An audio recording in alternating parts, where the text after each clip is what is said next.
मैं एक top family के नंबर 1 जीनियस के रूप में रीइंकार्नेट हुआ, लेकिन सबके सामने मेरी फियांसे ने मुझे रिजेक्ट कर दिया। उसने मेरे मुंह पर कहा कि सूयू, तुम जैसे लड़के से शादी करने से अच्छा मैं किसी कुत्ते से शादी कर लूं। इस ऑकवर्ड सिचुएशन में मुझे समझ नहीं आ रहा था कि मेरा पिछला जन्म वाला सेल्फ कितना अंधा था। उसने इस अनग्रेटफुल लड़की को पसंद ही क्यों किया? अगर टैलेंट की बात करें तो मैं उससे कहीं ज्यादा आगे था, और फैमिली बैकग्राउंड में तो लिन फैमिली कुछ भी नहीं थी। अगर मैं उसे पसंद नहीं करता तो लिन फैमिली कब की खत्म हो चुकी होती। वो चिल्ला रही थी कि मैं यहाँ कूल बनने की कोशिश ना करूं और उसके सामने दोबारा कभी ना आऊं। उसने कहा कि वो इस एंगेजमेंट को नहीं मानती और मेरा ये चिपकू बिहेवियर उसे डिस्गस्टिंग लगता है।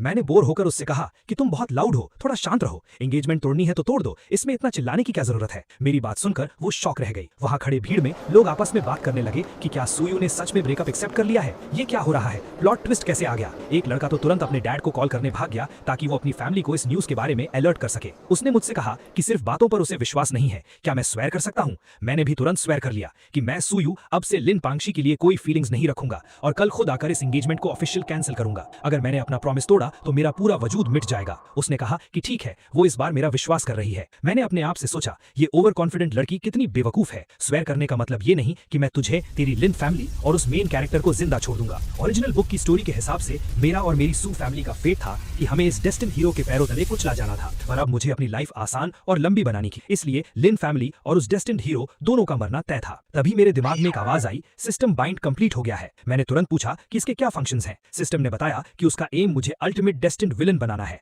और मेरा करंट मेन क्वेस्ट है डेस्टिन्ड हीरो चू फंग को एलिमिनेट करना। ये सब करने पर मुझे मैसिव रिवॉर्ड्स मिलेंगे। मैंने सोचा अगर मैं पूरी लिन फैमिली को डिस्ट्रॉय कर दूं तो हीरो का लक काफी हद तक स्टील हो जाएगा। आखिर मेरी एक्स की लिन फैमिली मेरी सू फैमिली के रिसोर्सेज यूज करके ही तो इस चू फंग को ट्रेन कर रही थी। लिन पांगशी ने एटीट्यूड दिखाते हुए कहा कि अब बातें क्लियर हो गई हैं तो वो जा रही है और कल घर पर मेरा वेट करेगी। उसने मुझे ताना मारा कि मैं प्रॉमिस ना तोड़ूं वरना मारा जाऊंगा। जैसे ही वो मुड़ने लगी मैंने उसे रोका। मैंने कहा कि जब तुम्हें मुझसे और मेरी फैमिली से कोई रिलेशन नहीं रखना तो तुम्हारे हाथ में जो B rank extraordinary alloy weapon है और जो रिंग तुमने पहनी है वो दोनों मुझे वापस कर दो, क्योंकि अब तुम इनके लायक नहीं हो। वो गुस्से से बोली कि सूयू, तुम्हारा क्या मतलब है? क्या तुम गिफ्ट की हुई चीजें वापस मांगते हो? मैंने कॉन्फिडेंटली रिप्लाई किया कि जब तुमने ही कहा कि तुम्हें मुझसे कोई वास्ता नहीं रखना तो मेरी सू फैमिली की चीजें मैं वापस क्यों ना लूं? और वैसे भी मैं तुमसे रिक्वेस्ट नहीं कर रहा हूं। मैंने उसे टॉन्ट किया कि क्या वो सिर्फ फ्री के बेनिफिट्स लेना चाहती है? क्या उसे लगता है कि सू फैमिली को कोई भी बुली कर सकता है? तभी वहां एक नया कैरेक्टर हीरो की एंट्री मारता है और कहता है कि क्या सू फैमिली का यंग मास्टर सिर्फ लड़कियों को बुली करना जानता है। लोगों ने तुरंत उसे पहचान लिया, ये सीनियर ईयर क्लासरूम का चू फेंग था। मैंने उससे पूछा कि उसका लिन पैंगसी के साथ क्या रिलेशन है। उसने कहा कि वो दोनों अच्छे दोस्त हैं। मैंने सीधे शब्दों में उसकी बोलती बंद कर दी और कहा कि जब ये हमारा पर्सनल मैटर है तो तुम जैसा आउटसाइडर बीच में बोलने वाला कौन होता है। मैंने सबके सामने क्लियर किया कि मैंने जो चीजें दी थी वो कभी एज अ परमानेंट गिफ्ट नहीं दी थी। चू फेंग ने मेरा मजाक उड़ाने की कोशिश की कि सू फैमिली का यंग मास्टर कितना चीप है जो अपने दिए हुए गिफ्ट्स वापस ले रहा है। मैंने उसे इग्नोर किया और लिन पैंगसी से दोबारा स्टर्न आवाज में मांगा। आखिर में उसने गुस्से में वो चीजें वापस फेंक दी और बोली कि ठीक है ले लो। मैंने उससे कहा कि अपने डैड को रेडी रखना, कल मैं खुद आकर ये एंगेजमेंट तोड़ूंगा। चू फेंग उसे वहां से ले गया और उसे दिलासा दिया कि वो उसके लिए इससे भी अच्छा वेपन ढूंढेगा। जैसे ही वो गए सिस्टम की आवाज आई कि मैंने स्टोरी लाइन सक्सेसफुली चेंज कर दी है, जिसके लिए मुझे एक न्यूबी गिफ्ट पैक मिलता है। मैंने उसे ओपन किया और मुझे एक रेल्म अपग्रेड कार्ड, एक गोल्डन बॉडी 9 स्टेज टेक्निक और 100 किलो 9th रैंक एसेंस मिला। ये मेरे लिए एक बहुत बड़ा सरप्राइज था। मैंने सोचा सिर्फ एक छोटा सा प्लॉट चेंज करने पर इतने मैसिव रिवॉर्ड्स मिले हैं तो अगर मैं आगे चलकर चू फेंग के बड़े अपॉर्चुनिटी स्टील कर लूं तो क्या मुझे मार्शल सेंट लेवल के रिवॉर्ड्स मिलेंगे? ये सोचकर ही मैं पूरा हाइप हो गया। दूसरी तरफ लिन फैमिली के घर में सीन बिल्कुल अलग था। लिन पैंगसी के डैड उसे डांट रहे थे कि उसने बिना पूछे सूयू से एंगेजमेंट तोड़ने का स्टेप क्यों लिया और वो वहां बस रोने का ड्रामा कर रही थी। उसने अपने डैड से कहा कि आप सूयू से इतना डरते क्यों हैं? वो तो बस अपनी फैमिली की वेल्थ पर उड़ने वाला एक रिच किड है। उसने अपने डैड को याद दिलाया कि वो जल्द ही 8th रैंक पार करने वाले हैं, इसलिए अब उन्हें सू फैमिली के आगे झुकने की जरूरत नहीं है। वो अपने डैड को मैनिपुलेट कर रही थी कि उन्हें अपनी लिन फैमिली की पुरानी ग्लोरी वापस लानी चाहिए। उसके डैड उसकी इन बातों में आ गए। उन्होंने डिसाइड किया कि जब आज मैं उनके घर आऊंगा तो वो मुझे अच्छे से लेसन सिखाएंगे और एंगेजमेंट तोड़ने के साथ साथ मुझसे माफी भी मंगवाएंगे, क्योंकि उन्हें लगता था कि उनकी बेटी मुझसे कहीं ज्यादा बेटर है। तभी मैंने उनके घर के हॉल में एंट्री ली और एक कोल्ड स्माइल के साथ पूछा, लिन फैमिली के हेड, मुझे समझ नहीं आया कि आप किस तरह की माफी चाहते हैं और क्या आपने मेरी सू फैमिली की सारी चीजें रेडी रखी हैं? उन्होंने अपना फेक एटीट्यूड बनाए रखा और कहा कि सूयू, मैं तुम्हारा ब्रेकअप एक्सेप्ट करता हूं, लेकिन कल तुमने मेरी बेटी की जो इंसल्ट की है उसके लिए तुम्हें उससे माफी मांगनी होगी, वरना मैं खुद सू फैमिली के पास जाकर पूछूंगा कि उन्होंने तुम्हें क्या मैनर सिखाए हैं। उनकी बातें सुनकर मुझे हंसी आ गई। मैंने सीधा उनकी औकात दिखाते हुए कहा कि तुम सिर्फ एक 7th रैंक के पीक मार्शल आर्टिस्ट हो, तुम्हारे अंदर इतनी हिम्मत कहां से आई मेरी फैमिली को क्वेश्चन करने की? ये सुनकर वो चिल्ला उठे कि मैं इंसोलेंट हूं और क्या मेरे बड़ों ने मुझे ग्रैंड मास्टर की रिस्पेक्ट करना नहीं सिखाया? मैंने उनसे काउंटर किया कि ग्रैंड मास्टर की रिस्पेक्ट तो करनी चाहिए, लेकिन तुम किस स्टेटस से मुझ पर प्रेशर डालने की कोशिश कर रहे हो? तुम्हारी 7th रैंक की कल्टीवेशन से या इस फर्स्ट ईयर फैमिली हेड होने के घमंड से? तभी वहां चू फैंग टपक पड़ा और बोला कि सुयू तुम ग्रैंड मास्टर से ऐसी लैंग्वेज में बात नहीं कर सकते, भूलो मत कि वो पैंशी के डैड हैं। मैंने उसे कंप्लीटली इग्नोर किया। पैंशी चिल्लाकर बोली कि उसकी फैमिली ने एंगेजमेंट तोड़ना एक्सेप्ट कर लिया है, इसलिए अब हमारा कोई रिलेशन नहीं बचा और मैं यहाँ से जा सकता हूँ। मैंने काम आवाज में कहा कि अगर ऐसी बात है तो मेरी सू फैमिली की तरफ से दिए गए सारे एंगेजमेंट गिफ्ट्स मुझे वापस चाहिए। मैंने लिस्ट गिना दी, 20 kilo 8th rank essence, 2 A rank weapons, 3 B rank weapons और कई प्रॉपर्टीज के शेयर्स। ये सब सुनते ही उनके होश उड़ गए, क्योंकि इन सबको वापस लौटाने का मतलब था कि लिन फैमिली की पूरी वेल्थ 70% तक गिर जाएगी। मैंने उनसे पूछा कि क्या उन्होंने मेरा सामान रेडी नहीं रखा। पैंशी चिल्लाने लगी कि मैं कितना बेशर्म हूं। उसका कहना था कि जब ब्रेकअप मैंने खुद इनिशिएट किया है तो गिफ्ट्स वापस मांगने का मुझे कोई राइट नहीं है। चू फेंग भी बीच में अपनी हीरोगिरी दिखाते हुए बोला कि अगर मैं सच में एक मर्द हूं तो मुझे समझना चाहिए कि ब्रेकअप के बाद दावरी वापस नहीं मांगी जाती। लिन फैमिली के हेड ने भी कह दिया कि गिफ्ट्स वापस नहीं मिलेंगे और अगर मैं अभी वहां से निकल जाऊं तो वो मेरी डिसरिस्पेक्ट को माफ कर देंगे। ये सुनकर मैं जोर से हंसने लगा। वो गुस्से में आग बबूला हो गया और उसने मुझ पर अटैक करने की कोशिश की, लेकिन अगले ही सेकंड मेरा 5th ग्रैंड अंकल, जो कि एक 9th रैंक का ग्रैंड मास्टर था, वहां अपीयर हुआ और उसने लिन हाउ को वहीं दबा दिया। मैंने कॉन्फिडेंटली कहा, लिन हाउ तुम बस एक 7th रैंक के मार्शल आर्टिस्ट हो, तुम्हारी हिम्मत कैसे हुई इस यंग मास्टर पर हाथ उठाने की? इसे थप्पड़ मारो। मेरे ग्रैंड अंकल ने उसकी पूरी औकात याद दिला दी कि वो इस चीटी जैसी यूजलेस फैमिली का होकर भी हमारी सू फैमिली के खिलाफ बोल रहा है। लिन हाउ गुस्से और डर में चिल्लाया कि क्या 9th रैंक का ग्रैंड मास्टर रूल्स तोड़ना चाहता है, क्योंकि हाई रैंक एक्सपर्ट्स लो रैंक वालों को मार नहीं सकते। मेरे ग्रैंड अंकल ने स्मर्क करते हुए कहा कि जान से तो नहीं मारेंगे, लेकिन तुम्हें यहाँ अपने घुटनों पर बैठने पर मजबूर जरूर कर सकते हैं। और अगले ही पल लिन हाउ जमीन पर घुटनों के बल गिरा हुआ था। अपने डैड को घुटनों पर देखकर लिन पैंशी मेरे ऊपर चिल्लाने लगी। उसने कहा कि सुयू तुम एक नंबर के जर्क हो, मेरे डैड को छोड़ दो वरना मैं जिंदगी भर तुम्हें माफ नहीं करूंगी। चू फेंग वहां आगे आया और हीरो वाले टोन में बोला कि सुयू तुम सिर्फ अपनी फैमिली के पावर के दम पर दूसरों को बुली करते हो। आज मैं चू फेंग तुम्हें चैलेंज करता हूं, अगर तुम मर्द हो तो मेरा चैलेंज एक्सेप्ट करो। मैंने एक कोल्ड स्माइल के साथ कहा, ठीक है, मुझे तुम्हारा चैलेंज मंजूर है। हम दोनों के बीच फाइट शुरू हुई और एक ही झटके में मैंने उसकी पूरी स्पीड और पावर को काउंटर कर दिया। वो होश खो बैठा और चिल्लाया कि ये इम्पॉसिबल है, तुम 6th रैंक के मार्शल आर्टिस्ट कैसे बन गए? कल तक तो तुम सिर्फ अर्ली 5th रैंक थे। मैंने उसे मॉक करते हुए कहा कि छोटे बेवकूफ, इस दुनिया में ऐसी बहुत सी बातें हैं जो तुम्हारी समझ से बाहर हैं। मैंने ऑब्जर्व किया कि उसकी पावर ठीक ठाक थी और उसके अटैक्स में 5th रैंक जैसी स्ट्रॉन्ग मेंटल एनर्जी छुपी हुई थी। वो जमीन पर गिरते हुए चिल्लाया कि उसे ये डिफीट मंजूर नहीं है। तुरंत मेरे माइंड में सिस्टम का प्रॉम्प्ट आया। प्रोटैगनिस्ट की मेंटल स्टेट काफी डिस्टर्ब हुई है। सक्सेसफुली प्रोटैगनिस्ट को हिट करने के लिए आपको 1000 विलन पॉइंट्स मिलते हैं। मैंने मन ही मन सोचा, सिर्फ एक छोटा सा अटैक और सीधा 1000 पॉइंट्स। ये चूफेंग तो मेरे लिए एक सोने का अंडा देने वाली मुर्गी बन गया है। चूफेंग गुस्से में पागल हो गया, कहने लगा कि मैंने जरूर कोई घटिया ट्रिक यूज की है और वो दोबारा अटैक करने दौड़ा, लेकिन मैंने उसके अटैक को किसी बच्चे के खिलौने की तरह रोक लिया। मैंने उससे कहा कि मैंने गलती से तेरी थोड़ी तारीफ क्या कर दी, तू तो आसमान में उड़ने लगा, तेरी ताकत सिर्फ एक बच्चे के लेवल की है, इसका मतलब ये नहीं कि तू हम अडल्ट से टकरा सकता है। उसे जमीन पर चटाने के बाद मैं वापस लिन हाउ की तरफ मुड़ा और पूछा कि क्या अब मुझे मेरी सू फैमिली के गिफ्ट्स वापस मिलेंगे? पैंक्सी गुस्से से पागल हो रही थी, चिल्ला रही थी कि लिन फैमिली इतना बड़ा डेट क्यों बेयर करे और मुझे गालियां दे रही थी। मैंने उसकी आवाज बंद करवाई और उसके पास जाकर ध्यान से समझाया, लिन पैंक्सी तुम गलत फहमी में हो। पहली बात, मैं यहाँ तुमसे कोई बार्गेन नहीं कर रहा हूँ और दूसरी बात, अब तुम्हारी औकात नहीं है कि तुम मेरे सामने इस तरह चिल्ला सको। हालत हाथ से निकलते देखकर लिन हाउ चिल्लाया, स्टॉप, मैं सू फैमिली के सारे गिफ्ट्स लौटाने के लिए तैयार हूँ। उसने मुझे उतनी ही वैल्यू के सारे रिसोर्सेज दे दिए। मैंने उन्हें एक्सेप्ट करते हुए कहा, बिल्कुल ठीक, हमारी सू फैमिली की चीजें ऐसे फ्री में नहीं मिलती। तभी सिस्टम की तरफ से एक और रिवॉर्ड साउंड आई। हीरोइन की फैमिली की प्रेस्टीज को सक्सेसफुली डिस्ट्रॉय करने और उनका लक कट करने के लिए आपको S rank Tian UN sword और 3000 विलन पॉइंट्स रिवॉर्ड किए जाते हैं। मैटर सॉल्व होने के बाद मैं मुस्कुराकर उनसे विदा ली। जाते जाते मैंने उन्हें वो 9th रैंक एसेंस दिखाया और टॉन्ट मारते हुए कहा कि वैसे कितने दुख की बात है, मैं ये प्रेशियस एसेंस लिन फैमिली के हेड को गिफ्ट करना चाहता था, लेकिन अब तुम इसके लायक नहीं रहे। मैंने सबके सामने ओपनली अनाउंस कर दिया कि आज से सू फैमिली और लिन फैमिली के बीच कोई कनेक्शन नहीं होगा। सारे बिजनेस टाइज कट। मेरे इस अनाउंसमेंट के तुरंत बाद वहां खड़े टैंक फैमिली और दूसरे बिजनेस पार्टनर्स ने भी पलटवार किया। उन्होंने लिन हाउ से सारे कॉन्ट्रैक्ट्स कैंसिल कर दिए और उल्टा उससे पेनल्टीज मांगने लगे, क्योंकि उनका कहना था कि उन्होंने सिर्फ सू फैमिली के रेफरेंस से लिन फैमिली के साथ बिजनेस किया था। लिन हाउ गुस्से और मजबूरी में चिल्लाकर रह गया। सिस्टम ने फिर से बजाया। हीरोइन की फैमिली को इनडायरेक्टली दबाने के लिए आपको 2000 विलन पॉइंट्स और मिल गए। सीन चेंज हुआ और मैं वापस अपने घर आ गया। मैं वहां बैठा थोड़ा जोन आउट हो गया था, तभी मेरे डैड वहां आए। उन्होंने मुझे बैठने को कहा और बोले कि घर में अकेले जब कोई आउटसाइडर ना हो तो फॉर्मेलिटीज की जरूरत नहीं है। मैंने उनसे पूछा कि क्या वो एक्स्ट्रा टेरिटोरियल बैटलफील्ड पर वापस जा रहे हैं। उन्होंने बताया कि कुछ छोटी मोटी बातें हैंडल करने के बाद वो वापस निकल जाएंगे, पर जाने से पहले उन्होंने मुझे समझाया कि अब जब मेरी आंखें खुल चुकी हैं तो मुझे इस फ्री टाइम में प्रॉपर्ली ट्रेन करना चाहिए। मैंने पिछले कुछ सालों में काफी टाइम वेस्ट कर दिया था। उन्होंने मुझे खुशखबरी दी कि उन्होंने पूरी फैमिली को ऑर्डर्स दे दिए हैं कि मेरी ट्रेनिंग रिसोर्सेज की अब कोई लिमिट नहीं होगी। ये सुनकर मैं अंदर ही अंदर खुशी से पागल हो रहा था। सही में घर में ऐसी इनफाइनाइट वेल्थ होना किसी सपने जैसा था। मैंने पूरे कॉन्फिडेंस से डैड को अश्योर किया कि इस बार मैं क्योटो मार्शल आर्ट्स यूनिवर्सिटी के ग्रेजुएशन एग्जाम में टॉप पोजीशन लेकर आऊंगा। डैड ने एक प्राउड स्माइल दी और कहा कि अब वो टेंशन फ्री है और मुझे लिन फैमिली के बारे में सोचने की कोई कोई जरूरत नहीं है। उन्होंने पहले ही अपने लोगों को उनका सफाया करने का ऑर्डर दे दिया है। जब मैं अकेला था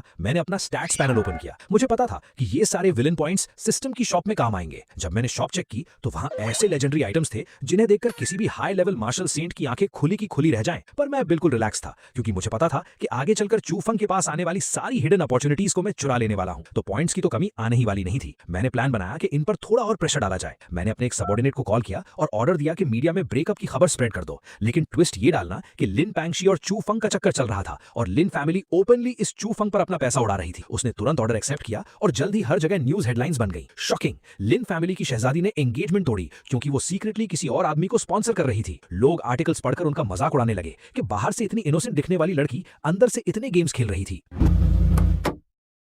अगले ही दिन लिन पैंगशी गुस्से से भरी हुई मेरे पास आई। वो चिल्ला रही थी कि सुयू, तुम एक नंबर के जर्क हो। तुमने मेरे और चूफंग के बारे में इतनी घटिया बातें फैलाकर मेरा नाम खराब कर दिया है। मुझे आज के आज एक एक्सप्लेनेशन चाहिए। मैंने फुल इनोसेंट होने की एक्टिंग करते हुए उससे पूछा, कैसा एक्सप्लेनेशन? मैंने थोड़ी ना मीडिया से कुछ कहा है। सबको पता है कि हमारा ब्रेकअप लोगों के सामने हुआ था, और वैसे भी जब तुम्हारी एंगेजमेंट मेरे साथ हो चुकी थी तब तुम उस चूफंग के इतना क्लोज क्यों घूमती थी? क्या इसमें तुम्हारी थोड़ी सी भी गलती नहीं है? उसने रोते हुए चिल्लाया कि वो और चूफंग सिर्फ अच्छे दोस्त हैं और लोगों की सोच इतनी घटिया है। मैंने कोल्डली रिप्लाई किया कि लोगों की सोच कैसी भी हो, मुझे उससे क्या फर्क पड़ता है। अब जब हमारा कोई कनेक्शन नहीं बचा है तो तुम मेरी नजरों से दूर हो जाओ। तुम्हें कोई राइट नहीं है यहाँ आकर मुझसे क्वेश्चंस पूछने का। वो रोने लगी और मुझे कोसने लगी कि वो मुझे कभी माफ नहीं करेगी। मैंने उसकी तरफ देखा भी नहीं और सिंपली गुड बाय कह दिया। वहां आसपास खड़े स्टूडेंट्स उसे और उसके उस अच्छे दोस्त को देखकर बुरी तरह ट्रोल करने लगे। स्टोरी शिफ्ट होती है मेरी यूनिवर्सिटी की तरफ। हमारे टीचर ने अनाउंस किया कि ग्रेजुएशन एग्जाम में अब सिर्फ 9 दिन बचे हैं और हमारी फाइनल क्लोज ट्रेनिंग शुरू हो चुकी है। आने वाले 8 दिनों के बाद हेवनली रैंकिंग डिसाइड की जाएगी। जो भी स्टूडेंट फर्स्ट पोजीशन पर आएगा उसे एक 9th रैंक एसेंस, एक A रैंक एलॉय वेपन, एक pure 9th rank grand master की डायरेक्ट ट्रेनिंग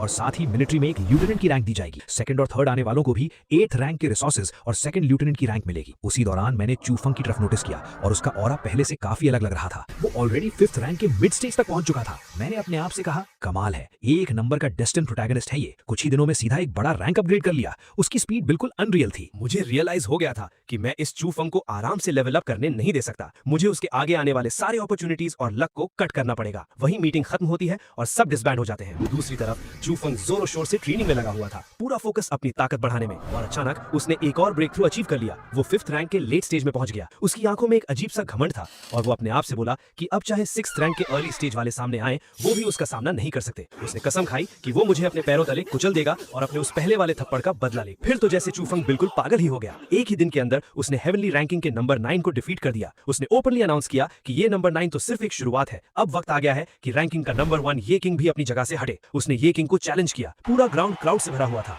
और सब ये किंग को चीयर कर रहे थे।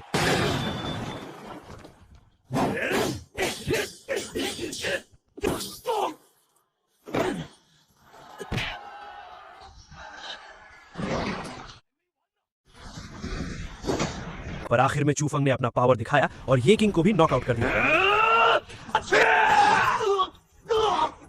जीतने के बाद वो स्टेज पर खड़ा होकर चिल्लाया कि उसे पता है सब उसको हल्के में लेते हैं और उसे सिर्फ एक टॉय बॉय समझते हैं, लेकिन उसने अपनी पावर प्रूव कर दी है। उसने पूरी आवाज में मुझे चैलेंज किया और कहा कि सुयू, कल शाम 5 बजे अगर तुम मर्द हो तो मुझसे लड़कर दिखाओ। मैं सबको बताऊंगा कि मैं उस लिन पैंगशी के लायक हूं, तुम नहीं। थोड़ी देर बाद मेरा एक दोस्त परेशान हालत में मेरे रूम का दरवाजा पीटने लगा। उसने घबराकर बताया कि यू भाई, अरीना में बहुत बड़ा बवाल हो गया है। चूफंग ने काफी टॉप रैंकर्स को हरा दिया है और अब स्टेज से तुम्हें चैलेंज कर रहा है। मैंने मुस्कुराकर सोचा कि लगता है हमारा हीरो अब लोगों के नीचे रहना पसंद नहीं कर रहा। मैंने कूल वे में कहा, चलो चलकर देखते हैं कि क्या तमाशा चल रहा है। मैं जब अरीना पहुंचा तो वो चूफंग स्टेज पर खड़ा माइक्रोफोन पर बोल रहा था कि अगर मेरे अंदर हिम्मत है तो वो वहां आकर मुझसे लड़े। मैंने स्टेज की तरफ चलकर जाते हुए अपनी लाउड आवाज में कहा, कल तक वेट करने की कोई जरूरत नहीं है, मेरे पास फालतू का टाइम नहीं है। अगर तुमने मेरा सिर्फ एक अटैक झेल लिया तो मैं सू फैमिली को हमेशा के लिए छोड़ दूंगा। क्या तुम्हें यह बेट मंजूर है? चूफंग ने कंफ्यूज होकर पूछा कि मैं रिटर्न में क्या बेट चाहता हूं। उसने क्लियरली कह दिया कि अगर मैं उससे पैंगशी को छोड़ने के लिए कहूंगा तो वो ये नहीं करेगा। मैंने हंसकर उसकी धज्जियां उड़ा दी और कहा, मेरी ऐसी 3rd क्लास औरत में कोई इंटरेस्ट नहीं है। मैं इस बेट में तुमसे कुछ नहीं मांग रहा क्योंकि तुम्हारी खुद की कोई वैल्यू नहीं है। ये बेट तो बस इसलिए है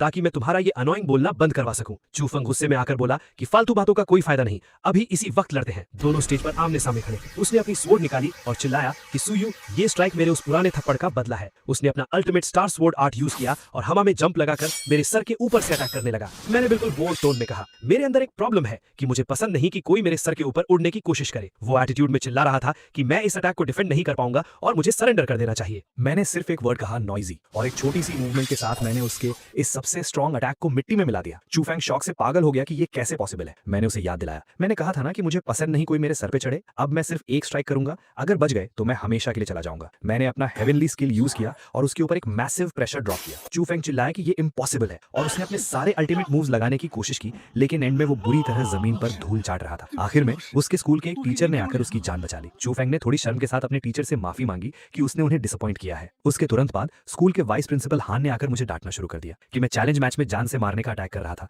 और मैंने रूल्स तोड़े हैं। मैंने सीधे उनकी आंखों में देखते हुए पूछा, मैं जानना चाहता हूं कि मैंने कौन सा रूल तोड़ा है। जहां तक मुझे याद है, रैंकिंग टूर्नामेंट कोई मामूली मैच नहीं है। इसमें ओपनली एनकरेज किया जाता है कि हम अपनी फुल पावर का यूज करें ताकि हमारा ट्रू पोटेंशियल बाहर आए और सामने वाले चैलेंजर को पूरी रिस्पेक्ट मिले। और वैसे भी वहां पर सेफ्टी के लिए मेंटर्स तो मौजूद थे ही, तो क्या अपनी पूरी ताकत से लड़ना अब रूल ब्रेक करना हो गया है। वाइस प्रिंसिपल हान का ईगो हर्ट हो गया और वो चिल्ला पड़े कि सुयू, तुम्हें पता भी है तुम किससे बात कर रहे हो? क्या तुम्हारी फैमिली ने तुम्हें बड़ों की रिस्पेक्ट करना नहीं सिखाया? मैंने स्मर्क करते हुए शांति से जवाब दिया, हमारी सू फैमिली के रूल्स बहुत स्ट्रिक्ट है और हम हमेशा उन सीनियर्स की रिस्पेक्ट करते हैं जो उसके लायक होते हैं, लेकिन उन लोगों के लिए जो एक टीचर के टाइटल को डिजर्व नहीं करते, मैं उन्हें एल्डर मानना जरूरी नहीं समझता। ये सुनते ही हान गुस्से से आग बबूला हो गए और बोले कि वो देखते हैं कि मुझे इतनी हिम्मत कहां से मिली है। उनकी पावर बढ़ती देख मैंने उन्हें डायरेक्टली वार्निंग दे दी। मैंने कहा कि अगर आपने अपनी 8 रैंक की स्ट्रेंथ यूज करके मुझ पर अटैक किया तो अपनी मौत के लिए तैयार रहना। मेरी सू फैमिली किसी पर बिना वजह जुल्म नहीं करती, लेकिन हम किसी से डरते भी नहीं। अगर मेरी कोई मिस्टेक होती तो आप मुझे मार सकते थे और हमारी फैमिली एक लफ्ज नहीं कहती, लेकिन अगर आपने बिना किसी प्रूफ के मुझ पर अटैक किया तो सॉरी टू से, पर हमारी सू फैमिली के सारे मार्शल सेंट्स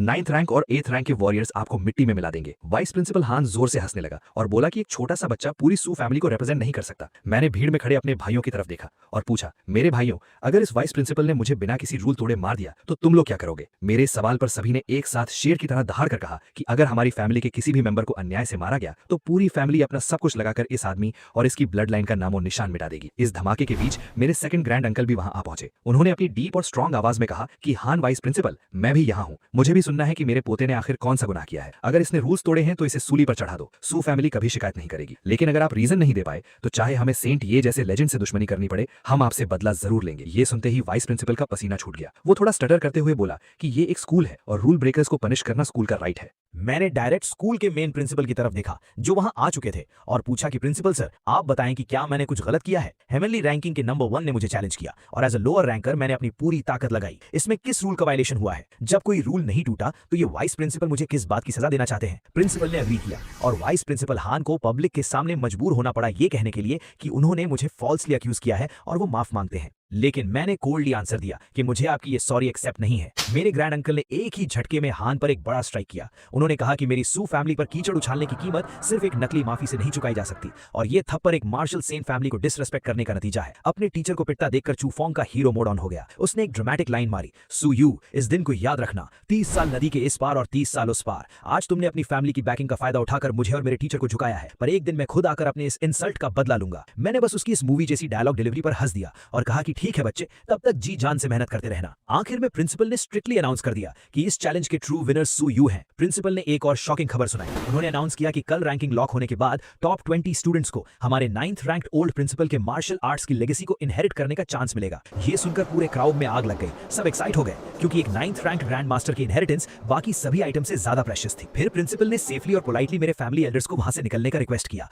और अश्योरेंस दी कि मेरी सेफ्टी की रिस्पांसिबिलिटी अब उनकी है। उनके जाने के बाद प्रिंसिपल ने वीपी हान को डायरेक्टली वार्न किया कि अपने दिमाग से कोई भी असैसिनेशन प्लान निकाल देना, वरना तुम्हारी मदद कोई मिनिस्टर भी नहीं कर पाएगा। फिर उन्होंने मुझे वापस आकर प्रॉपर्ली रेस्ट लेने को कहा और बताया कि परसों स्कूल के पीछे वाले नर्सिंग होम में गैदर होना है। वापस आते ही मेरे दिमाग में सिस्टम की आवाज गूंजी जिसने मुझे पूरे 15,000 villain points, 10 points heaven and earth power, एक टियानुआन पिल और एक सोल सेवरिंग क्रिस्टल का रिवॉर्ड दिया। ये सब देखकर मेरी खुशी का ठिकाना नहीं था। इस बार तो छप्पर फाड़ कर प्रॉफिट हुआ था। मैंने अपनी अगली स्ट्रेटेजी डिसाइड की। जैसे ही मैं आउटर डायमेंशनल बैटलफील्ड में मार्शल गॉड का ट्रेजर हासिल करूंगा, उस दिन के बाद इस हीरो चूफोंग का इस दुनिया में जिंदा रहने का कोई मतलब नहीं रह जाएगा। रात को मैंने अपना स्टैट्स पैनल ओपन किया। मुझे नेक्स्ट लेवल में कंप्लीटली एक परफेक्ट ब्रेक थ्रू चाहिए था और इसके लिए मेरी फिजिकल कंडीशन पीक पर होनी जरूरी थी। मैंने ब्लड वाइटैलिटी मास्टरी को बूस्ट करने का ऑप्शन सिलेक्ट किया। सिस्टम ने बताया कि मास्टरी को 100% तक बढ़ाने के लिए 2900 पॉइंट्स लगेंगे। मैंने विदाउट हेजिटेशन पॉइंट्स खर्च कर दिए और अचानक मेरी बॉडी में एक अनरियल एनर्जी दौड़ने लगी। तब मुझे समझ आया कि सारे मेन कैरेक्टर्स ब्रेक थ्रू से पहले 90% के ऊपर क्यों रहते हैं। उस अल्टीमेट पावर की फीलिंग ही अलग थी। मेरे ब्रेक थ्रू की एनर्जी इतनी मैसिव थी कि वो एक फिनोमिनन बन गई और बाहर लोगों को नोटिस होने लगी।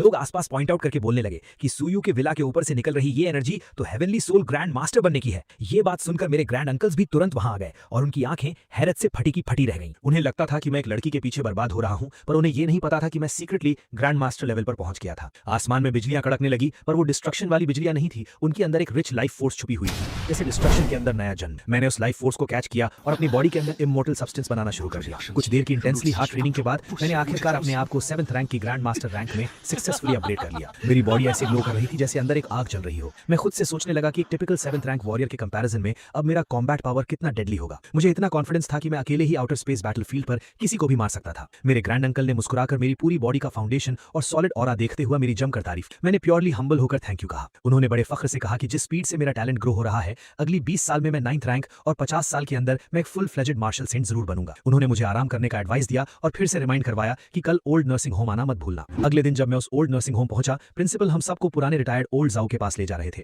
वहां पर बैठे सारे बाकी लेजेंड्स मेरी तरफ पॉइंट आउट करके बातें कर रहे थे कि सू फैमिली की लक कितनी सॉलिड है जो इनके घर एक हेवनली सोल ग्रैंड मास्टर आया। एक एक करके सभी स्टूडेंट्स अंदर जा रहे थे और थोड़ी देर बाद अंदर जाने की बारी मेरी आई। जैसे ही मैं अंदर गया, ओल्ड जाओ ने मुझे आवाज दी और बैठने को कहा। उन्होंने मेरी ताकत देखी और एक सॉफ्ट स्माइल देते हुए बोले, हमारे स्कूल में एक हेवनली सोल ग्रैंड मास्टर आया है, पर अनफॉर्चुनेट रियलिटी ये है कि मेरी ये मार्शल आर्ट्स लेगेसी तुम्हारे नेचर को सूट नहीं करती और उसके लिए मैंने किसी और को सिलेक्ट किया हुआ है। लेकिन एज अ सीनियर मैं तुम्हें किसी भी मार्शल आर्ट टेक्निक के बारे में गाइड कर सकता हूं। पूछो तुम क्या जानना चाहते हो। मैंने उन्हें डायरेक्टली देखते हुए रिस्पेक्टफुली कहा कि मुझे कोई टेक्निक नहीं चाहिए, मुझे बस उस स्पेसिफिक रूइन यानी उस मिस्टिक खंडर का की चाहिए। क्या आपको उसके सीक्रेट्स पता है? ओल्ड जाओ का चेहरा थोड़ा सीरियस हो गया। उन्होंने कहा कि वो पर्सनली कंफर्म कर सकते हैं कि अंदर के सीक्रेट का मार्शल गॉड से दूर दूर तक कोई रिलेशन नहीं। मुझे उनकी इस कंफर्मेशन से समझ आ गया था कि मेरा टारगेट कंफर्म है। फिर ओल्ड जाओ ने एक रिक्वेस्ट रखी। उन्होंने कहा कि 19th सिटी में उनके एक बहुत पुराने दोस्त का बेटा रहता है, अगर मैं आने वाले 100 सालों तक उसकी प्रोटेक्शन की रिस्पॉन्सिबिलिटी लेता हूं तो वो की वो मुझे दे देंगे। मैंने विदाउट एनी डाउट ये डील फाइनल कर दी। मैंने कहा 100 साल की प्रोटेक्शन तो एक बहुत छोटी चीज है, अगर उसके अंदर अच्छा टैलेंट हुआ तो मेरी सू फैमिली उसको टॉप टियर रिसोर्सेज देकर एज अ लेजेंड ट्रेन करेगी। ये सुनकर ओल्ड जाओ बहुत सेटिस्फाई हुए और उन्होंने मुझे वो की सौंप दी। उन्होंने अपनी पसंद की एक और रेयर मिस्टीरियस आइटम मुझे पकड़ा दी, ये कहते हुए कि अब उनका अंत पास है तो इन सब का उन्हें कोई काम नहीं है, बस उनके उस दोस्त के बेटे का थोड़ा ध्यान रखना। मेरे मन में ख्याल आया कि वाह, ये चूफंग का एक और बड़ा अपॉर्चुनिटी मैंने चुरा लिया। फिर उन्होंने हंसकर मुझे बाहर भेज दिया ताकि वो बाकी के स्टूडेंट्स को अपनी रियल लेगेसी दे सके। बाहर आते ही सिस्टम का प्रॉम्प्ट आ गया, अपने दुश्मन प्रोटैगनिस्ट की अल्टीमेट अपॉर्चुनिटी चुराने के लिए बधाई हो, आपको एक स्टार शैटरिंग रैंक वेपन दिया जाता है। स्कूल ने फाइनल नोटिस रिलीज किया कि अब हमें ठीक 7 दिन बाद असेंबल होना है। हम सबकी final testing extra territorial battlefield पर होगी और हमारा प्राइमरी गोल वहां जिंदा बचकर वापस आना था। कैमरा शिफ्ट होता है दूसरी तरफ, जहां चू फेंग ने अपने आइसोलेशन की ट्रेनिंग कंप्लीट कर ली थी और सीधा लिन फैमिली के दरवाजे पर उनसे मिलने आया। लिन हाओ और उसके मेंबर्स ने उसको वीआईपी की तरह अंदर इनवाइट किया। लिन हाओ ने अपने घर वालों को प्राउडली कहा, देखा, मैं तुम लोगों से पहले ही कह रहा था कि उसको अपना प्रेशियस बी रैंक वेपन देकर मैंने कोई गलती नहीं की। चू फेंग ने बहुत आदर भरे स्वर में कहा कि अगर सू फैमिली की इतनी बड़ी थ्रेट के बाद भी उन्होंने उसका सपोर्ट ना किया होता तो उसका ये अचीवमेंट पॉसिबल नहीं था। फिर उसने लिन पैंगशी की आंखों में देखते हुए कहा, मैं वापस आ गया हूं और अब मेरी सारी जिंदगी सिर्फ तुम्हें प्रोटेक्ट करने में जाएगी, कोई भी तुम्हें दुख नहीं दे पाएगा। वो ब्लश करने लगी। लिन हाओ ने जल्दी से बीच में बोलते हुए उसे बैठने को कहा और रिक्वेस्ट की कि एक्स्ट्रा टेरिटोरियल बैटलफील्ड में वो उनकी बेटी और लिन फैमिली के बाकी स्टूडेंट्स का ध्यान रखें। चू फेंग ने दिल पर हाथ रखकर कहा कि जिस फैमिली ने उस पर इतना बड़ा एहसान किया है वो उन्हें कभी भूल नहीं सकता। इसके बाद चू फेंग ने अपने मास्टर प्लान को रिवील किया। उसने बताया कि कैसे लोग और नॉर्मल स्टूडेंट्स सू फैमिली की गुंडागर्दी और उनके उस एटीट्यूड से नफरत करने लगे हैं जहां वो अपने आप को सभी से ऊपर समझते हैं। चू फेंग ने लिन हाओ को एक स्पेशल अलायंस बनाने का आइडिया दिया जिसमें सारी सेकंड और थर्ड टियर फैमिलीज एकजुट होकर इन टॉप लेवल एलीट्स और सू फैमिली के खिलाफ आउटर बैटलफील्ड में खड़ी होंगी। लिन हाओ खुशी से राजी हो गया और उन अलायंस को असेंबल करने की रिस्पॉन्सिबिलिटी ले ली। पूरा एटमॉस्फेयर काफी पॉजिटिव हो गया और फाइनली लिन हाओ वहां से खिसक गया ये बोलकर कि तुम दोनों यंगस्टर्स कितने दिनों बाद मिले हो तो थोड़ी देर गार्डन में अकेले बैठकर टाइम स्पेंड करो। कुछ दिन गुजरने के बाद हम सबकी यूनिवर्सिटी की team finally extra territorial battlefield की तरफ रवाना हो गई। मैंने अपने आप से मन में डिसाइड कर लिया था कि अब वक्त आ गया है सबको दिखाने का कि एक सच्ची मार्शल सेंट फैमिली की धांसू ताकत क्या होती है। रास्ते में हेड ऑफिसर ने एक लंबा मोटिवेटिंग स्पीच दिया। उसने सबसे कहा कि तुम सब आने वाले ड्रैगन कंट्री के फ्यूचर पिलर्स हो, लेकिन ये बैटलफील्ड बच्चों का खेल नहीं है। यहाँ एलियन रेसेस के एक्सपर्ट से तुम्हारी सीधी टक्कर होगी जिन्होंने मौत को बहुत करीब से देखा है। उसने बताया कि जो लोग इस ब्लड बाथ को सर्वाइव कर लेंगे वो कंफर्म 6th रैंक या 7th रैंक के स्ट्रॉन्ग ग्रैंड मास्टर बनकर लौटेंगे। उसने सबको जिंदा वापस आने की विश दी। कुछ वक्त के ट्रैवल के बाद हम सब आखिर उस मिस्टीरियस जगह the 10,000 year loan city land हुए। वहां पर 9th सिटी के जनरल किंतुओं ने हमारा लाउडली स्वागत किया। उन्होंने बताया कि हमारी बेसिक अकोमोडेशन का इंतजाम कर लिया गया है और सब लोग आराम करने के बाद ठीक 5 बजे प्लाजा के मेन एरिया में इकट्ठे होंगे। वहां जाते हुए बीच रास्ते में हीरो चू फेंग मेरे पास आया और सीधे मुंह बोलने लगा, सुयू, अब हम आउटर स्पेस बैटलफील्ड में आ चुके हैं। यहाँ पर मैं तुम्हें समझाऊंगा कि आम लोगों की यूनियन में कितनी पावर होती है। तुम जैसा घमंडी रिच किड सिर्फ मनी पर फोकस करता है, पर तुम्हें जनरल पब्लिक और वॉरियर्स की सपोर्ट कभी नहीं मिलेगी। मेरा सबऑर्डिनेट चू फेंग को घूर कर मुझे धीरे से बोला कि बॉस, आखिर लोगों को ये क्यों लगता है कि इन्होंने हमें बॉयकॉट किया है, बल्कि असली रियलिटी तो कुछ और ही है। मैंने स्माइल करते हुए एक ठंडी आवाज में जवाब दिया। शायद इन गधों को अपने ऊपर कुछ ज्यादा ही कॉन्फिडेंस आ गया है। थोड़ी देर में ही चू फेंग ने दूसरी यूनिवर्सिटीज और नॉर्मल फैमिलीज के स्टूडेंट से नेटवर्क करना शुरू कर दिया। उसकी नजर मिलिट्री एकेडमी के एक स्टूडेंट फैंग हाओ पर पड़ी। उसने उसके पास जाकर खुद को इंट्रोड्यूस किया कि अगले 4 साल तक हमें मिलकर एक दूसरे की सपोर्ट करनी है। चू फेंग ने तुरंत अपना इमोशनल ड्रामा शुरू कर दिया और मेरा नाम बदनाम करते हुए बोला कि सू यू जो लीडर है वो बस अपनी मार्शल सेंट फैमिली के बेस पर गुंडागर्दी करता है और फोर्सफुली एंगेजमेंट करता है। जब मेरी फ्रेंड ने उसे मना किया तो उसने ना सिर्फ रिश्ता तोड़ा बल्कि उसके डैड को बुरी तरह पीट दिया। इस वजह से सारे स्टूडेंट्स उसके ग्रुप को अवॉइड करते हैं क्योंकि लोग डरते हैं कि उन्हें भी मार दिया जाएगा। उसके पीछे से आकर लिन पैंशी ने भी रोते हुए झूठ बोला कि मैंने लगातार 7 साल तक उसके पीछे पड़कर उसे तंग किया और जब उसने ना कह दी तो मैंने पावरफुल स्टेटस का यूज करके उसके परिवार वालों के साथ अब्यूज किया। उनका घटिया रोना धोना सुनकर आसपास खड़े और नॉर्मल स्टूडेंट्स प्रोवोक हो गए कि एलीट फैमिलीज स्ट्रीट के क्रिमिनल से भी ज्यादा खतरनाक और घटिया होते हैं। फैंग हाओ ने इनकी सारी एक्टिंग बहुत ध्यान से सुनी। फिर उसने वहां खड़े गुस्से में आग बबूला हो रहे स्टूडेंट से एक डायरेक्ट क्वेश्चन पूछा, तो मैं एक बात जानना चाहता हूं, क्या तुम सबको सच में कभी किसी रिच फैमिली या फिर स्पेशली इन एलीट्स ने तकलीफ दी है या फिर तुम्हारे पास ऐसी कोई सेम स्टोरी है जो इस लड़की जैसी हो? चू फेंग ने अपना नकली भाईचारा दिखाते हुए फैंग हाओ से कहा कि इन एलीट लोगों के नेचर बहुत एक्सट्रीम होते हैं और तुम्हें धोखेबाजी से सावधान रहना चाहिए। लेकिन फैंग हाओ का एक्सप्रेशन कंप्लीटली चेंज हो गया और उसने एक लाउड और बोल्ड वॉइस में मेरी तरफ देखकर पुकारा, बॉस सू, तो क्या मार्केट में उड़ रही खबरों में आने वाला वो नया टॉय बॉय और आप पर एटीट्यूड दिखाने वाली घटिया औरत यही दोनों है? भाई ये तो बिल्कुल परफेक्ट जोड़ी लग रही है। चू फेंग हटलाते हुए बोला कि ये तुम क्या बोल रहे हो और इसका मतलब क्या है? फैंग हाओ एक जबरदस्त हंसी देकर बोला कि मेरा सिंपल मतलब यही है कि मैं तुम पर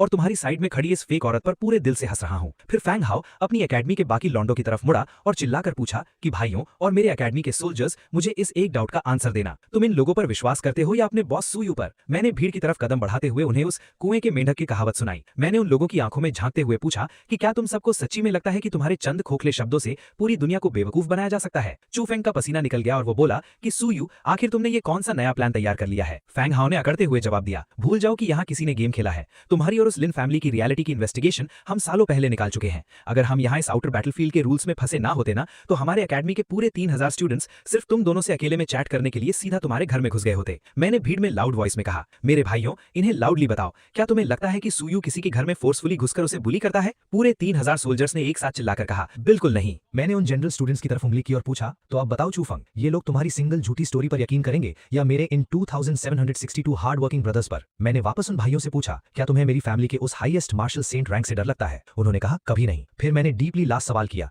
इन बेवकूफ लोगों को बताओ कि जिस शांति भरी जमीन पर ये लोग रोज रहते हैं, जिन शहर में अपने घर वालों के साथ मजे लेते हैं, उन्हें बॉर्डर पर कौन अपने खून से प्रोटेक्ट करता है? सबने एक साथ बोला, हमारे प्राउड मार्शल सेंट्स। मैंने आगे पॉइंट आउट किया कि इस अकेडमी में खड़े इनमें से किसी का भी बाप अमीर नहीं है, ये किसी एलीट फैमिली से बिलोंग नहीं करते। इन सब की स्टोरी बॉटम से शुरू हुई थी। सब ने मेहनत करके बिना पैसे लगाए इन स्कूल्स और अकेडमी में एंट्रेंस निकाली और इन्होंने अपनी ये हार्ड वर्किंग फेट हम जैसे टॉप फैमिलीज की चैरिटी और बेसिक रिसोर्सेज से बिल्ड की है। हमने इनसे कभी बदले में कुछ मांगा तक नहीं। हमारी मदद से ये अपग्रेड होकर अपने देश के पूरे पिलर्स बन जाते हैं। तो क्या इनमें से किसी के चेहरे पर मेरे या एलीट फैमिलीज के अगेंस्ट गुस्सा दिख रहा है? हम इनको दबाकर रखते हैं। मैंने लाउडली तमाचा मारते हुए पूछा, जब एक अच्छी कंडीशन से उठने वाला चू फेंग जैसा बंदा खुद को गरीब विक्टिम बुलाता है तो फिर इन सच्चाई में ग्राउंड से उठे हुए गरीबों का टैग आखिर क्या बनेगा? फैंग हाओ ने आगे जाते हुए चू फेंग को अल्टीमेट रियलिटी हिट की। उसने कहा, बॉस सू बिल्कुल ठीक कह रहे हैं, तुम्हें किसी एलीट ने परेशान नहीं किया है और तुम लोग सिर्फ इंटरनेट ट्रेंड्स फॉलो करके एलीट से नफरत कर रहे हो। ध्यान से सुनना तुम सबके सब, ये एकेडमी सू यू की इज्जत उसके बाप की रैंक के बेस पर नहीं करती है। हमारी औकात सू यू ने फ्रेशमैन कॉलेज के फर्स्ट ईयर में ही दिखा दी थी। सिर्फ सेम जनरल पावर लेवल का यूज करते हुए बॉस सू ने ग्राउंड में अकेले उतरकर पूरे 3000 स्टूडेंट्स की हड्डियां तोड़ डाली थी और एक रिकॉर्ड फाइट में कभी नहीं हारे थे। तुम बच्चे लोगों को क्या इस अल्टीमेट रॉ पावर के लेवल डिफरेंस का अंदाजा भी है? उस शांति भरे शॉक के बाद मेरी आंखों के सामने फिर से सिस्टम पॉपअप फ्लैश हुआ।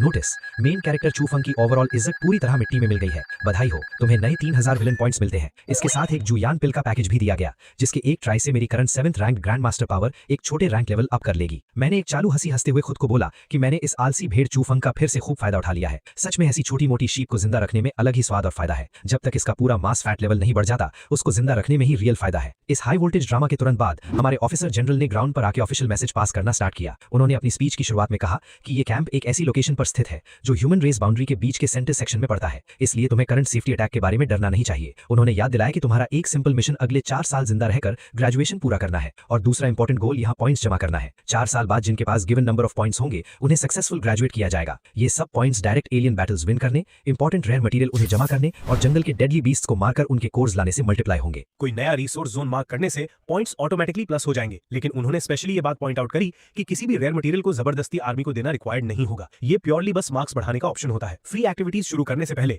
उन्होंने 2 रूल्स रिलीज किए। अगले दिन हम सभी आउटर लिमिट वाले अनटच जंगल एरिया में एग्जैक्ट 10 दिन के रियल बैटल ट्रायल के लिए उतरेंगे। टास्क बहुत स्ट्रेट था, ज्यादा से ज्यादा डेडली क्रीचर्स हंट करके उनकी एनर्जी कोर्स हासिल करना, जिससे हमारी रियल टाइम आवर और रैंक्स अपडेट होंगी। लास्ट अनाउंसमेंट में ये बताया गया कि इन पूरे टास्क में लिस्ट में आने वाले टॉप 10 कैंडिडेट्स को डायरेक्ट आगे फर्स्ट सिटी ट्रांसपोर्ट किया जाएगा, जहां इन सारे ब्लू प्लैनेट यूनिवर्सिटीज की सबसे बड़ी क्लैश बैटल टूर्नामेंट अनाउंस की जाएगी, जिसमें मैसिव आइटम्स एंड रिवॉर्ड्स दिए जाएंगे। इस अनाउंसमेंट के साथ ही उन्होंने आईडी कार्ड्स बांटना चालू करा और उन्होंने फाइनली हम सबको इस फील्ड को रैंडमली एक्सप्लोर करने की परमिशन दे दी।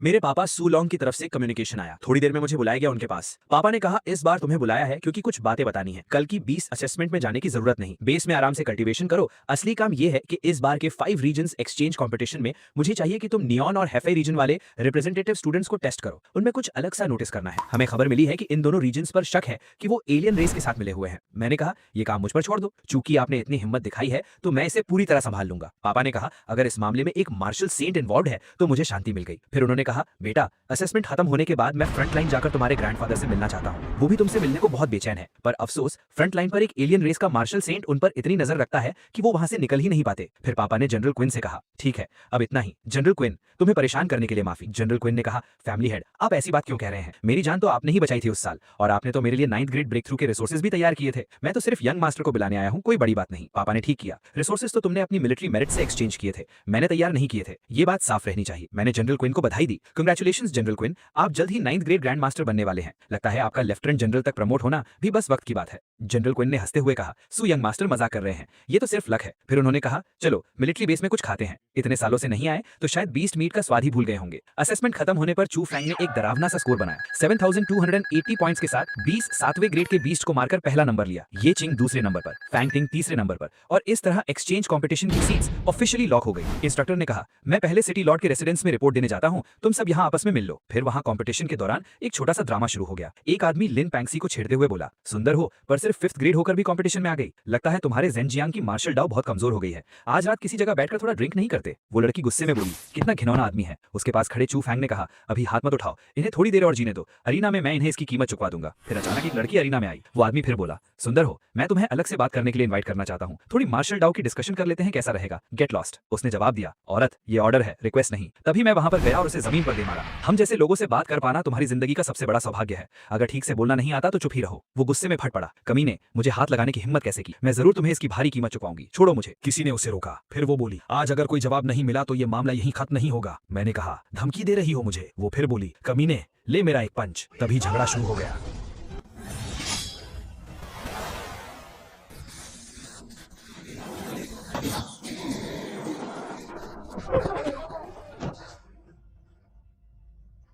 जनरल नसाबी ने आकर रोका, क्या तुम सब खुलेआम 5 पैट्स पैक तोड़ने की कोशिश कर रहे हो? अरीना में किसी की जान लेना अलाउड नहीं है, घायल लोगों को वापस ले जाना कोई बड़ी बात नहीं। दूसरी तरफ से जवाब आया, क्या ये सिर्फ चोट लगने की बात है? तुम लोग तो पूरी दुनिया से दुश्मनी करने जैसा बर्ताव कर रहे हो। क्या तुम चाहते हो कि हमारी ड्रैगन नेशन पूरी दुनिया की दुश्मन बन जाए? जवाब मिला, ड्रैगन नेशन तो पैक्ट का पूरा पालन करती है, फिर हम दुनिया के दुश्मन कैसे हो सकते हैं? उन्हें फौरन छोड़ो। चू फैंग ने गुस्से से सोचा, हाँ, वैसे भी पूरे दिन सिर्फ दिखावा करना ही जानते हो, असली बहाना है दिखावा करना। फिर अगला मुकाबला शुरू हुआ। मैच 26, 9 सिटी रिप्रेजेंटेटिव बनाम 36 सिटी। किसी ने कमेंट किया, जनरल यांग को तो मैचेस अरेंज करने का खूब हुनर है। सच में? मैंने मन ही मन सोचा, ये ड्रैगन नेशन वाली लड़की तो किसी पोप की बेटी से भी ज्यादा सेक्रेट लगती है। एक मुकाबले में उस लड़की ने एक ही मूव में विक्ट्री ले ली, कभी दूसरा मूव ही नहीं चलाना पड़ा। कितना कूल है ये। एक भीड़ में किसी ने कहा, यही तो होनी चाहिए असली स्ट्रॉन्ग औरत की तस्वीर, इसमें क्या बड़ी बात है? मेरे पास भी इतनी स्ट्रेंथ होती तो मैं भी कर लेता। चू फेंग ने दिलासा दिलाया, हमारी पांशी तो जरूर पूरी दुनिया को हैरान कर देगी, तब देखना कैसे कैसे जीनियसेस को साइड में हट जाना पड़ेगा। मैंने कहा, फर्स्ट प्लेस और 10th प्लेस की रिलेशनशिप तो शहद जैसी मीठी लग रही है। ये कहते हुए मैं चू फेंग और लिम पांशी की तरफ इशारा कर रहा था। मेरे एक पार्टनर ने उस लेवल 5 लड़की की तारीफ की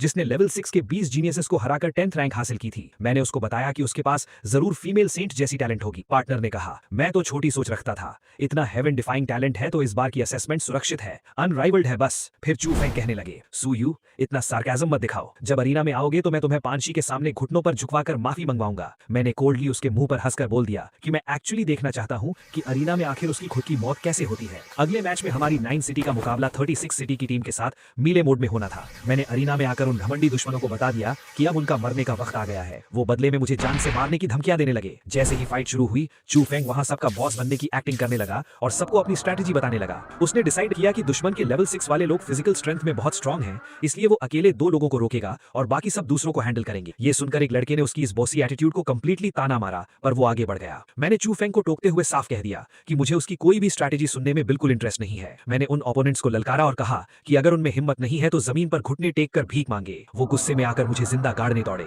उनमें से एक ने मुझ पर अपनी एक जायंट हड्डी जैसी क्लब से अटैक किया, ये बोलकर कि इस एक स्ट्राइक से ही मेरी हड्डियां टूट जाएंगी। मैंने आगे बढ़कर उसके इतने बड़े वेपन को अपने एक सिंगल हाथ से आसानी से रोक लिया। उसकी पूरी ताकत मेरे सामने एक मजाक लग रही थी। मैंने उसकी आंखों में देखकर उसे बताया कि उसकी ये वेपन मेरे सू फैमिली के छोटे बच्चों के खिलौने से भी ज्यादा बेकार है। मैंने उस हड्डी को एक ही हाथ से क्रश कर दिया, जिसे देखकर उसके होश उड़ गए। वो डर के मारे पीछे हटा, क्योंकि उसको फाइनली समझ आ गया था कि मैं कोई नॉर्मल स्टूडेंट नहीं बल्कि एक ग्रैंड मास्टर हूं। मेरे दोस्तों ने मुझे आगे का स्टेज क्लियर करने को बोला, क्योंकि वो समझ गए थे कि मैं सबको अकेले ही मिटा सकता हूं। मैंने उन्हें पीछे हटकर तमाशा देखने को बोला और अकेले ही उन सबका सामना करने आगे बढ़ा। उस बाल्ड आदमी ने गुस्से में डार्क पावर से मुझ पर अटैक किया, पर मेरे पास आते ही वो एक इनविजिबल पावर फील्ड से टकराकर जमीन पर धंस गया। मैंने उन्हें उनकी वीक औकात याद दिलाई, जिसे सुनकर वो सब एक साथ मुझे हमेशा के लिए सुलाने के लिए आगे बढ़े। उन्होंने 36 सिटी के प्राइड के नाम पर अपना आखिरी डार्क अटैक लॉन्च किया। मैंने 9 रीजन्स की पावर को अपनी स्वॉर्ड में जगाया और हेवनली स्लॉटर्स के लिए यूज किया। मेरा एक ही पावरफुल स्लैश उन सबकी मौत का पैगाम बनकर निकला। वो अपनी आंखों पर यकीन ही नहीं कर पा रहे थे कि मैं लेवल 7 से कितना ऊपर का मॉन्स्टर हूं। मैंने उन्हें बताया कि 36 सिटी की फिजिकल स्ट्रेंथ में इतनी भी पावर नहीं है कि मैं थोड़ा सा भी सीरियस हो सकूं, इसलिए मैं उन सबको आखिरी बार कचरे की तरह साफ कर रहा था। चू फेंग अरीना के बाहर से चिल्ला रहा था कि मैं रूल्स तोड़कर देश को बदनाम कर रहा हूं। मैंने उस व्हाइट नाइट को पूरी तरह इग्नोर किया। उन बचे हुए दुश्मनों ने गुस्से में आकर अपनी एलियन बीस्ट्स वाली म्यूटेटेड पावर निकाल ली, जिससे साफ हो गया कि उन्होंने एलियन रेसेस से अलायंस कर लिया था। ये उनकी अपनी ताकत नहीं बल्कि इंसानियत के खिलाफ एक बिट्रियल था। ये देखते ही मेरा गुस्सा बढ़ गया और मैंने हेवनली स्लॉटर की नेक्स्ट वेव से उन सबको एक ही झटके में हमेशा के लिए जमीन में गाड़ दिया।